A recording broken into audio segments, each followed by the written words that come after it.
Ah, here you are at last. It's taken an entire war, one started by my parents and yours, and finally end by me. I remember your father the king once telling my mother that he rather his entire bloodline perish than ever bend the knee to us. And yet here we are. I see the old cow sent his only son to meet me in his stead. I suppose he just handled that meeting that he lost right to my face. Or maybe he was just afraid of what I'd do to him, seeing as he murdered my parents in this damned war. But I suppose you aren't interested in hearing about your family many crimes against mine. No, no. You want to know what happened next. To you, your family. Maybe you even care about your people. Huh? Of course you want to know what will happen to them, you say. Hmm. What will I do to them? The people of my greatest enemy.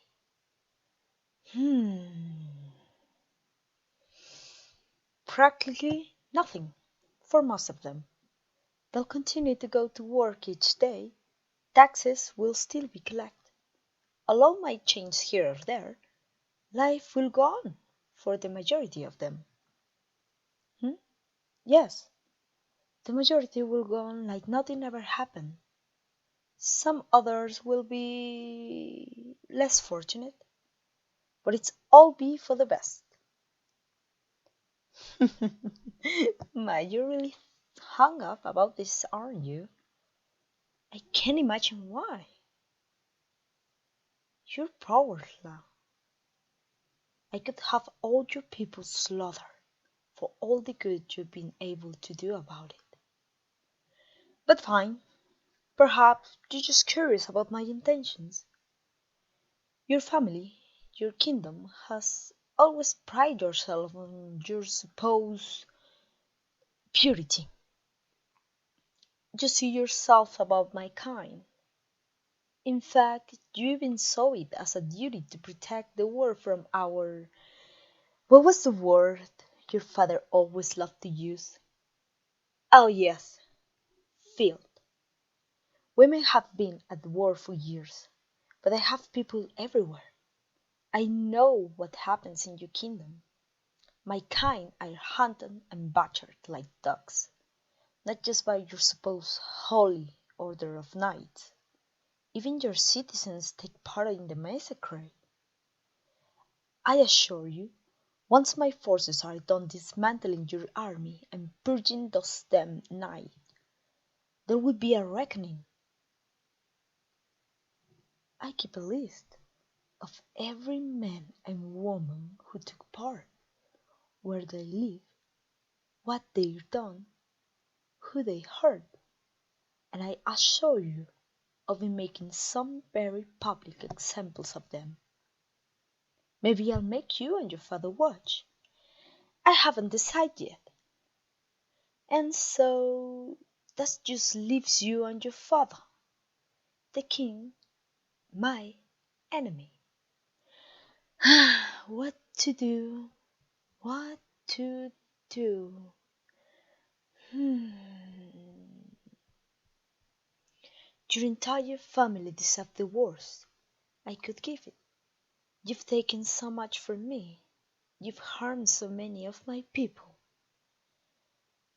And yet, I am ashamed to say I like your brutality. So no, you shall be living, as will your father and your family. Free?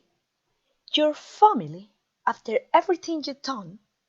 Have you got mad? No, no, no. I just won't torture or kill you. I fully intend to humiliate you bastards. Speaking of which, I'm actually happy the former king sent you in his stead. Oh, look at your face! Why, you look almost as pale as I do.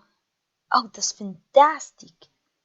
I can't wait to see that face a lot more from here on. I know what you must be thinking now. What am I going to do with you?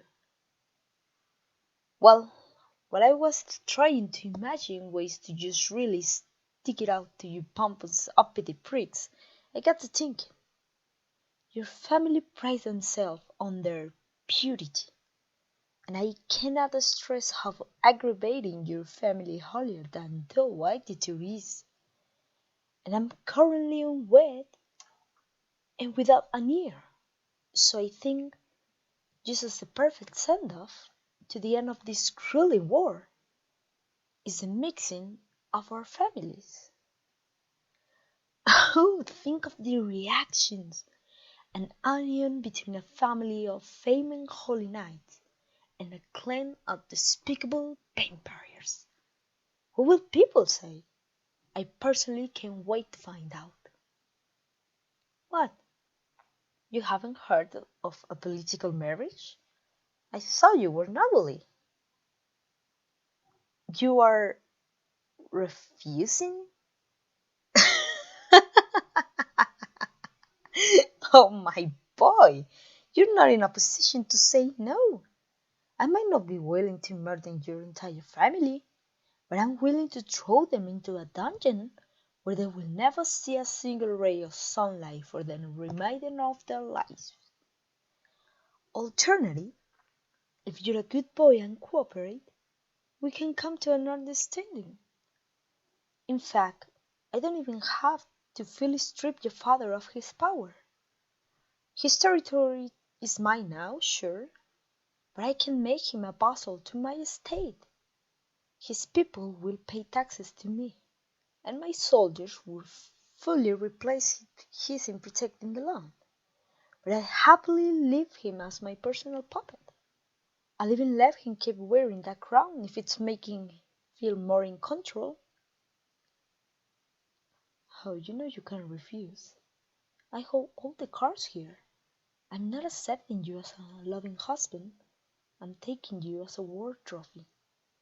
Proof of my conquest of your people. I think we will know what your answer will be. But before you say anything, I know in your land it is traditional for the man to ask the woman. Normally, I'm not a sticker for such doofy situations, but I think just this once, I'll have to insist on it. I'm not telling you to do anything. The choice is completely in your hands, as is your family fate. But of course, do what you will. What is this? Your face is pit red. Oh, how adorable. I'm sorry. I'm sorry. Please continue with what you were going to tell me. So you want my hand in marriage? You know, I'm just not convinced you really want this. I'm sorry, just it almost sounds like a forced proposal. I didn't feel real emotion behind it. How can I know you truly mean it? Perhaps you're only after my riches and power. Well, I'm not heartless. You seem like a nice boy. So you know what? I'll give you a chance. Well, a chance to prove your devotion is real. I'm a lady after all. I expect to be courted like one. How should you court me? Well, frankly, that's not my problem. It's yours. Court me however you wish, and if I'm impressed, perhaps I will accept your proposal. But if I feel like you aren't really trying to win my hand, well, let's just hope for your family's sake it doesn't come to that. But maybe this is all too much for one night. I'll have my servants show you where you'll be staying for now, and tomorrow the fun can begin. I'm looking forward to seeing your best efforts.